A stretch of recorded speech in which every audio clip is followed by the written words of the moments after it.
Ay, give me the chip, I need the championship. Wait, we got a dream. Ok, bon, bah, moi, c'est Brahima Magassa. J'ai 26 ans, né en 97. Je suis défenseur central et milieu de terrain. Et là, je suis actuellement au Paris 13 Atlético sur Paris. J'ai commencé quelques mois dans le club de ma ville à Montreuil, à l'ESDM. Donc, j'ai dû faire 3 4 mois à l'âge de 10 ans. Ensuite, j'ai enchaîné direct au Paris FC. J'ai fait ma préformation là-bas. Donc, j'ai fait de U12 à U17. Du coup, après, je suis parti du côté de Vincennes, qui était à côté aussi. Donc, j'ai continué en 19. Enfin, j'ai continué avec les seniors là-bas aussi. Donc, je suis resté 5 ans.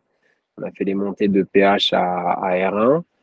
Et du coup, après, je suis parti sur une aventure en Vendée pendant 2 ans à Châlons en National 3. Et de là, j'ai fait 2 ans. Et ensuite, l'année dernière, du côté de Saumur en National 2. Et cette année, avec le Paris 13 Atlético, du coup, en National 2 aussi. Bah, c'était surtout mon passage du côté de la Nationale 3. Parce que voilà, en région parisienne, je vivais chez mes parents. J'avais quoi, 21 ans, je crois. Régionale 1, c'est quelque chose, voilà, c'était déjà très bien pour moi. Parce qu'à l'époque, la DH, c'était quelque chose qu'on voulait attendre quand même. Et après, quand on passe du côté, quand tu as un statut, on va dire, niveau national, tu sens déjà un peu la différence. Même si c'est pas de la région parisienne, on te le faisait sentir de toute façon. Là, tu te dis, tu as un peu changé de dimension. Quand tu accèdes National 2, là, c'est vraiment où tu touches presque toute la France. Vraiment, la différence, je l'ai senti entre National 3 et National 2. Ouais. J'ai plus été formé au milieu de terrain de base.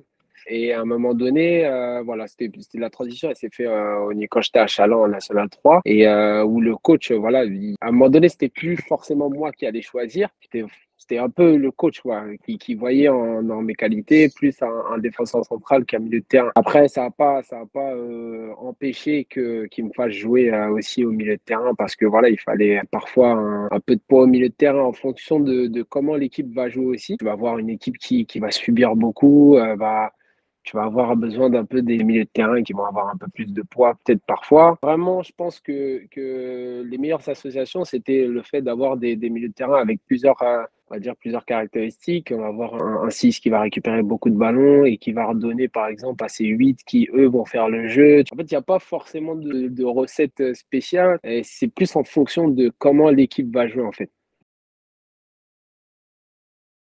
Entre la R1 et la M3, en fait, j'ai pas senti, parce que faut savoir que en région parisienne, c'est connu un peu, c'est dur, que ce soit même en R2, même en R3, tu vois. Tu peux pas faire tout ce que tu veux en fait sur le terrain. En R1, tu pouvais pas beaucoup te retourner rapidement. Voilà, il y avait un mec qui te rentrait dedans. C'est aspect physique et il y avait beaucoup d'intensité, donc c'était dur. Et dans l'autre région où je suis allé, du côté des Pays de la Loire, tu avais, on va dire, un peu le temps de te retourner, de faire le jeu. C'était un peu plus, on va dire, réfléchi en fait dans le jeu. Techniquement, c'était fort. Tu avais des vrais joueurs avec des grosses qualités, mais au niveau de l'intensité, il y avait ce truc que, voilà. Et moi, en fait, quand je suis passé de R1 à M3, j'ai pas forcément senti cette grosse différence en termes d'intensité, même techniquement, ça allait. Donc en vrai, je me suis mis dans le moule très rapidement et même j'étais très bien. J'ai apporté un autre style. Donc je n'ai pas forcément senti. J'ai senti juste un jeu différent. Voilà, un jeu plus réfléchi, un peu plus posé, un jeu plus tactique à ce niveau-là. Et par contre, là, vraiment, la différence entre la M3 et la M2, c'est vraiment qu'il y avait ces deux aspects-là, le côté tactique et le côté intense aussi. Donc, vraiment, la grosse différence, c'était plus de la M3 à la M2. Ouais. Moi, il faut savoir que sur les dernières années, ou même quand j'étais en National 3, eh ben, je travaillais à côté.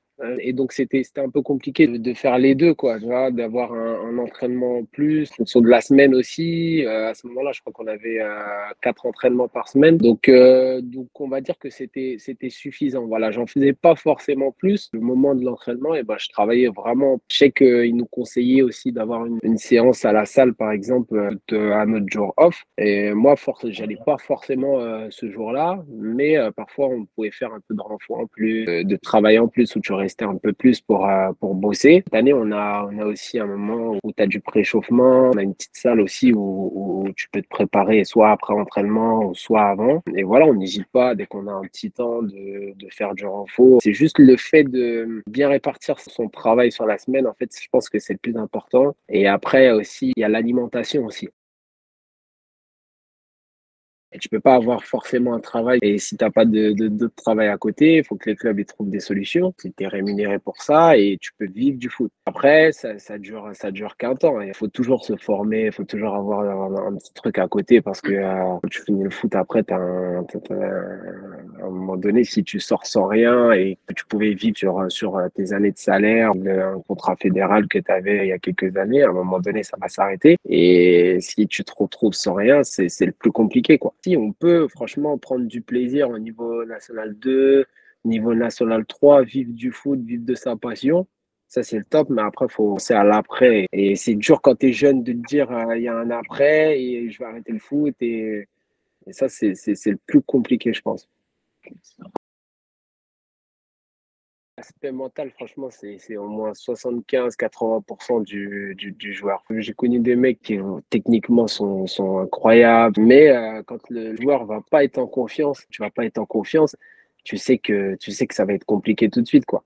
Franchement, c'est l'aspect mental, c'est la plus grosse partie du footballeur. Tout ce qui est au niveau du physique, au niveau de la force d'un joueur, ben, ça va être, on va dire, secondaire. Mais s'il te manque le mental, franchement, ça va t'aider pour tout, quoi. Pour moi, c'est la plus grosse partie du footballeur, l'aspect mental. Moi, je dirais, franchement, de plus casser la tête de foot comme du plaisir, on va dire. Parce qu'aujourd'hui, on est matrixé sur tout ce qui se passe dans le football.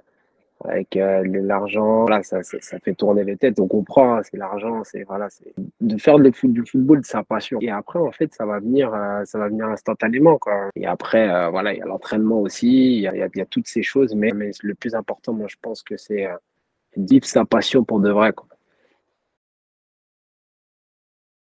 Ça pourrait aider tellement de joueurs aujourd'hui. Je pense que c'est très bien. Ouais.